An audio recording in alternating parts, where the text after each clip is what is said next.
Thank you, Mr. Chairman. I want to start off with just some statistics that are astounding to me, and also acknowledge that this migration into heavy debt through the federal government has been going on for a while, and I think it spans administrations. 2000, we were roughly $5 trillion in debt. We put a couple wars on the credit card. By 2008, we were at $10 trillion in debt. 08 to 16, the Obama administration, we went from $10 trillion to $16 trillion. 2 years later, I get to the U.S. Senate. We've now structuralized trillion-dollar deficits annually, therefore $18 trillion in debt. In a little over 4 years, we've gone from $18 trillion in debt to $31 trillion in debt. And then a blueprint for success in this country puts us $51 trillion in debt by 2033. I don't know how that can be sold to the American public as a sustainable, healthy business plan. We had a conversation yesterday evening that you're assuming all of a sudden we can raise 19 to 20% in revenues, when historically, over 50 years, it's been 17.5%. And yes, you did cite for a few years back in the Clinton administration, we did raise close to that. But you're assuming that we can do that going further. I almost had the CBO recalculate how that last tax cut and Jobs Act was playing into the economy, and that was chump change compared to what we're doing now. Remember, that was a $1.5 trillion giveaway to the rich. Pre-COVID, it was actually paying for itself. Sooner or later, if you're going to try to raise revenues when it's above historical levels, it always comes with a price of lower economic activity. And how do you justify that we're then, as far out as you're going to see, spending money in the neighborhood of 24 to 25% of our GDP? This puts us into such lofty territory. The only country in recent history that's ever been there is Japan.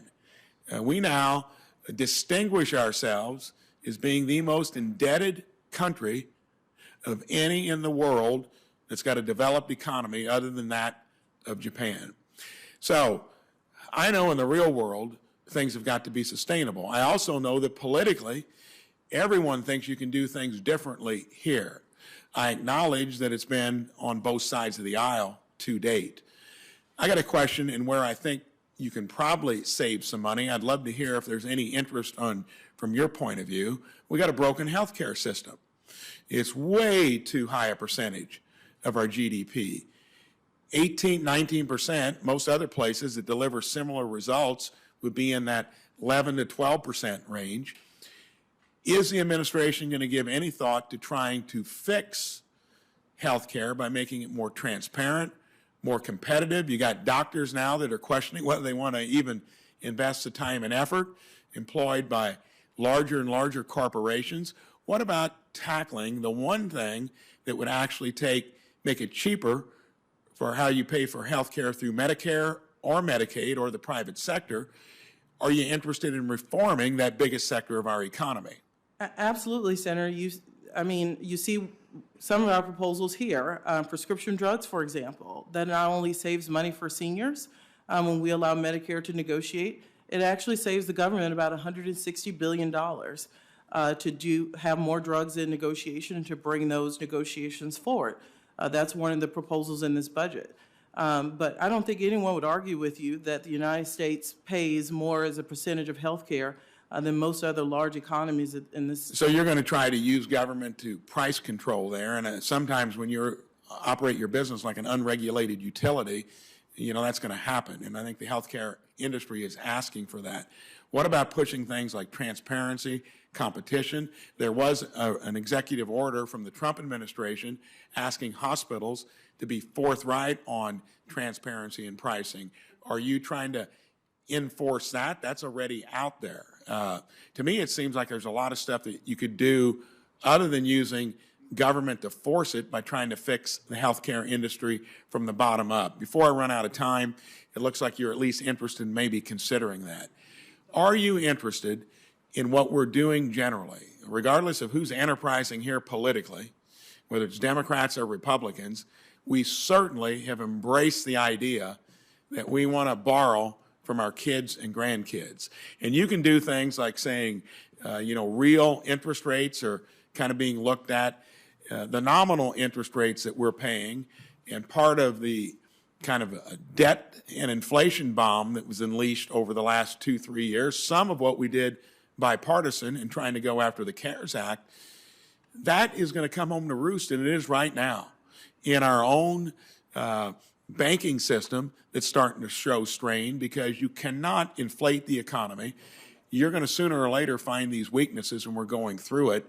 And it does boil down to the simple question: do we want to run this enterprise unlike any other place in this country? Do you think it makes sense to borrow money from our kids and grandkids for the latest and greatest idea that comes out of this place? That seems to be what you're doing here. Just give me a simple answer to that. Is it worth? It'd be like asking your kids at Thanksgiving, I want to put an addition on the house, I want to take a vacation, and I want you to pay for it. Senator, the president's budget's clear. He's going to ask the wealthiest, top 1%, large corporations, to begin to pay their fair share in order that we can continue to invest in the American people. Well, good luck with it, because it's never generated more than a 17.5% percentage on tax revenues as a percentage of our GDP over 50 years. Therefore, I think you're being dishonest with the American public. Thank you.